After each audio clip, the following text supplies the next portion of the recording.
50 layer वाली कीमे की खस्ता और बहुत ही मज़ेदार सी कचौरी इतनी मज़ेदार बनती है कि बाहर की ऑयली और महंगी कचौरियों को आप भूल जाएंगे। ईद पर बनाएं या इफ्तार में बनाएं, आपको इतनी पसंद आएगी कि आप इस कचौरी के फ़ैन हो जाएंगे। तो चलिए चलते हैं इस बहुत ही खस्ता और मज़ेदार सी कचौरी की रेसिपी की तरफ। इस मज़ेदार सी कचौरी को बनाने के लिए एक फ्राई पैन के अंदर मैंने 4 टेबल स्पून ऑयल को गर्म कर लिया है। 1 टीस्पून ज़ीरा ऐड करके ज़ीरे को हल्का सा क्रैकल कर लिया है। इसके साथ ही अब मैं इसके अंदर ऐड कर देती हूँ 1 बंच बारीक कटा हुआ लहसुन। तो लहसुन को बिल्कुल बारीक कट करके हमने इसमें ऐड कर दिया है। अब हमने इसको इतना फ्राई कर लेना है कि लहसुन का कलर हल्का सा गोल्डन सा हो जाए। लहसुन का कलर गोल्डन सा हो चुका है। अब हम इसके अंदर ऐड कर देते हैं 6 से 7 बारीक कटी हुई हरी मिर्चें। हरी मिर्चें ऐड करके हरी मिर्चों को भी हम इसके साथ ही फ्राई कर लेते हैं। तो हमने 1 से 2 मिनट इसको फ्राई कर लेना है। इसके साथ ही अब हम इसके अंदर ऐड कर देते हैं अदरक का पेस्ट। तो 1 टेबल स्पून मैं इसके अंदर अदरक का पेस्ट ऐड कर देती हूँ और अदरक का पेस्ट ऐड करके इसको भी हम 1 से 2 मिनट इस तरह से फ्राई कर लेते हैं। 1 से 2 मिनट अदरक को फ्राई करने के बाद अब हम इसके अंदर ऐड कर देते हैं कीमा। तो मैंने यहाँ पर आधा किलो से थोड़ा कम बीफ का कीमा ले लिया है। तो यहाँ पर ये हाथ का कीमा है, मशीन का कीमा नहीं है। अगर आपके पास मशीन का कीमा हो तो वो भी आप इसके अंदर ऐड कर सकते हैं, उसकी भी फिलिंग बना के तैयार कर सकते हैं। तो इसको हम अच्छी तरह से मिक्स कर लेते हैं। तो हमने कीमे को इतना पका लेना है कि कीमा अपना पानी छोड़ दे और कीमे का कलर चेंज हो जाए। साथ ही इसमें 1 टीस्पून नमक ऐड कर दिया है और नमक को भी हम इसके अंदर अच्छी तरह से मिक्स कर लेते हैं। साइडों पे आप देख सकते हैं कीमे ने काफ़ी सारा अपना पानी भी रिलीज़ कर दिया है। तो बस कीमे के इसी पानी के साथ हम इसको अच्छी तरह से गला लेते हैं। कीमे को हम कवर करके 20 से 25 मिनट तक छोड़ देते हैं। तो कीमा यहाँ पर 80% तक गल चुका है। अब हम इसके अंदर कुछ मसाले ऐड कर लेते हैं। तो हमने इसमें बिल्कुल भी पानी ऐड नहीं किया है, इसी पानी के अंदर हमने कीमे को गला लिया है। तो यहाँ पर मैं इसके अंदर ऐड कर देती हूँ 1/2 टीस्पून हल्दी पाउडर, 1/2 टीस्पून लाल पिसी हुई मिर्चें ऐड कर दी हैं, 1/2 टीस्पून लाल कुटी हुई मिर्चें और इसके साथ ही मैंने इसमें कश्मीरी लाल मिर्च भी 1/2 टीस्पून ऐड कर दी हैं, 1/2 टीस्पून पिसा हुआ गरम मसाला और 1 टीस्पून मैंने इसके अंदर ऐड कर दिया है भुना कुटा ज़ीरा। ज़ीरे को भून के कूट लिया था। तो ये सारे मसाले ऐड करके इसको अच्छी तरह से मिक्स कर लेते हैं। अब दोबारा से हम इसको कवर करके लो फ्लेम पर 10 से 15 मिनट तक छोड़ देते हैं ताकि हमारा जो कीमा है वो 100% तक गल जाए। कीमा 100% कुक हो चुका है। अब हम इसको अच्छी तरह से मिक्स कर लेते हैं। इसके साथ ही अब मैं इसके अंदर ऐड कर दूंगी 4 दरमियाने साइज़ की प्याज जो हमने इस तरह से बारीक चॉप कर ली है। तो आपने इस तरह से बारीक कट करके ही प्याज को ऐड करना है। प्याज ऐड करके हम इसका मीडियम टू हाई फ्लेम कर देते हैं। तो तकरीबन हाई फ्लेम पर ही हमने प्याज को 1 से 2 मिनट पका लेना है। हमने प्याज को लो फ्लेम पर नहीं पकाना है वरना प्याज अपना पानी छोड़ देगी। हाई फ्लेम पर हमने 1 से 2 मिनट प्याज को भी पका लिया है। इसके अंदर मैंने ऐड कर दी है 4 से 5 बारीक कटी हुई हरी मिर्चें और यहाँ पर मैंने इसके अंदर हरा धनिया भी ऐड कर दिया है। हरा धनिया ऐड करके 1 से 2 मिनट इसको और पका लेते हैं। तो यहाँ पर हमारी कीमे की बहुत ही मज़ेदार सी फिलिंग बनकर तैयार हो चुकी है। तो कचौरियों की फिलिंग तैयार हो चुकी है। इसको हम ठंडा कर लेते हैं। इतनी देर हम कचौरियों के लिए आटा गूंद कर तैयार कर लेते हैं। तो मैंने यहाँ पर 1.5 कप मैदा ले लिया है। तो मैदे को आपने छान कर ही ऐड करना है क्योंकि इसमें काफ़ी गुठलियाँ और काफ़ी कचरा होता है। तो यहाँ पर मैंने 1.5 कप मैदा एक बोल में ऐड कर दिया है और छान कर हमने इसको ऐड किया है। ये देखिए इस तरह से कचरा होता है, इसको हम हटा देते हैं। इसके साथ ही मैं इसमें ऐड कर देती हूँ 1/2 टीस्पून नमक और 1/2 टीस्पून मैंने यहाँ पर अजवाइन ले ली है। तो अजवाइन का फ्लेवर बहुत ही अच्छा लगता है। इस तरह से हम हाथ से क्रश करके इसको ऐड कर देते हैं। इसके साथ ही अब मैं इसके अंदर ऐड कर देती हूँ 5 टेबल स्पून घी। तो इस तरह से हमने पिघला हुआ घी 5 टेबल स्पून इसके अंदर ऐड कर दिया है। अब हमने इसको अच्छी तरह से मिक्स करना है। अभी हमने इसमें पानी वगैरह ऐड नहीं किया है। अभी इस तरह से हाथ से मसल के हम इस मैदे को घी के अंदर अच्छी तरह से मिक्स कर लेंगे। तो ये स्टेप आपने ज़रूर करना है, इसी से आपकी जो कचौरियाँ हैं वो बहुत ही खस्ता बनकर तैयार होंगी। तो यहाँ पर देखिए मैंने इस तरह से बॉल बना ली है, इस तरह से एक मुट्ठी सी बना ली है। इस तरह से मैदे का एक शेप सा बन रहा है। तो यहाँ पर बिल्कुल इसी तरह से परफेक्ट हमने मैदे को इस तरह से मिक्स कर लिया है। अब हम इसके अंदर ऐड कर देते हैं थोड़ा थोड़ा पानी ऐड करके हम इसका एक सख्त सा आटा गूंद लेते हैं। तो हमने जो आटा गूंदना है वो सॉफ्ट नहीं होना चाहिए, हमें एक हार्ड सा आटा गूंद कर तैयार करना है। तो इस तरह से हथेली से दबा दबा के मैं एक हार्ड सा आटा गूंद लेती हूँ।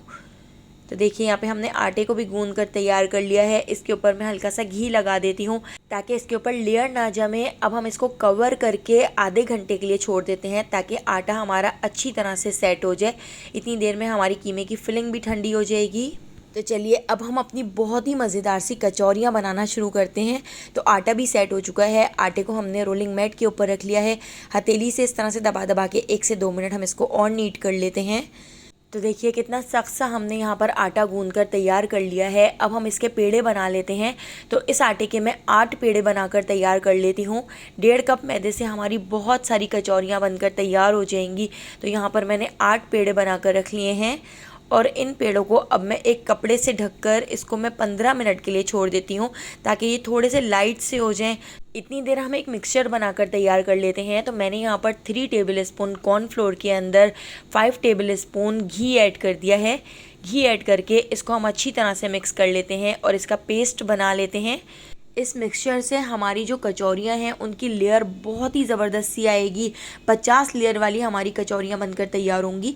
तो इस मिक्सचर को साइड पे रख देते हैं और यहाँ पर देखिए हमारे जो पेड़े हैं वो भी बिल्कुल लाइट से हो चुके हैं। अब मैं एक एक पेड़ा उठाती जाऊँगी और हल्का सा मैदा डस्ट करके हम इसको बेल लेते हैं। तो बिल्कुल पतला सा हमने इस रोटी को बेल लेना है। जितना बारीक आप बेल सकते हैं उतना बारीक आप इसको बेल लें। तो देखिए इतना पतला सा मैंने इस रोटी को बेल लिया है। तो इस रोटी के ऊपर अब हम लगा देते हैं कॉर्नफ्लोर और घी का मिक्सचर। अच्छी तरह से भर कर लगा लेंगे। तो आप हाथ से भी लगा सकते हैं। हाथ से लगाने में बहुत ही आसानी से लग जाएगा। ब्रश से ये इस तरह से ब्रश के ऊपर चिपक रहा है तो मैं इसको हाथ से ही लगाऊंगी बाद में। कॉर्नफ्लोर और घी का मिक्सचर लगाने के बाद मैंने इसके ऊपर थोड़ा सा मैदा डस्ट कर दिया है। अब इसी तरह से हम दूसरी रोटी को भी बेल लेते हैं। इसके ऊपर भी हमने थोड़ा सा मैदा डस्ट कर दिया है और इस रोटी को भी बिल्कुल बारीक इसी साइज़ का हमने बेल लिया है।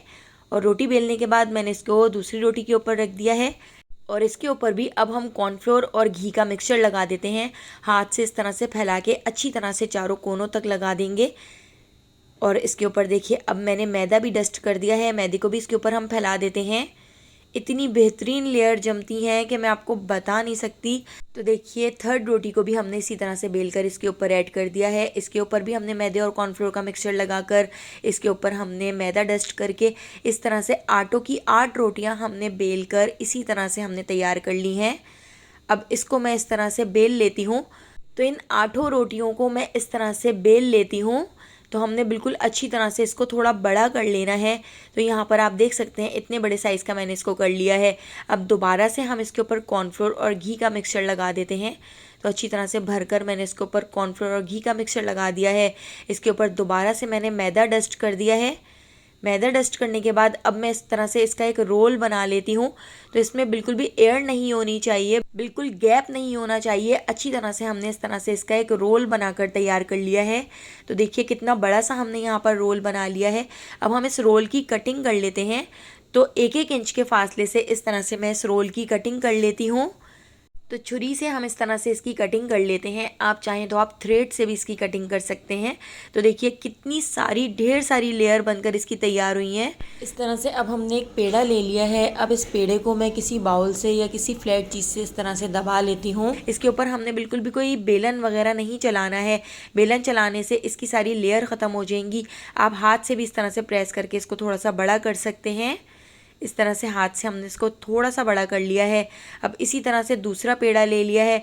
दूसरे पेड़े को भी एक बोल से दबाकर मैंने इस तरह से इसको फ्लैट कर लिया है और हाथ से हम इसको इस तरह से थोड़ा सा बड़ा कर लेते हैं। तो इस तरह से दोनों रोटियां हमारी यहाँ पर तैयार हो चुकी हैं। अब हम इसके अंदर कीमे की फिलिंग रख देते हैं। तो यहाँ पर मैंने 1 टेबल स्पून से ज़्यादा इसमें कीमे की फिलिंग रख दी है। कीमा आप अपनी मर्ज़ी से कम या ज़्यादा इसके अंदर ऐड कर सकते हैं, लेकिन थोड़ा ज़्यादा कीमा आप ऐड करेंगे तो बहुत ही मज़ेदार सी कचौरियाँ बनेंगी।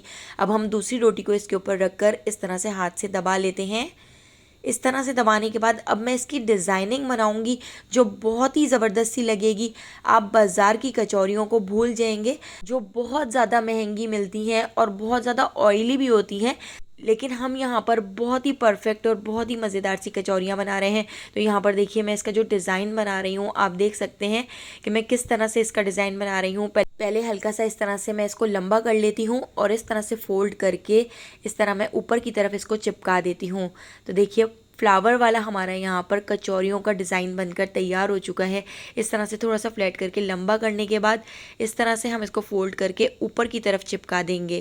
तो देखिए कितनी परफेक्ट हमारी यहाँ पर कीमा कचौरियाँ बनकर रेडी हो चुकी हैं और 1.5 कप मैदे से हमारी ढेर सारी कचौरियाँ बनकर तैयार हो चुकी थी।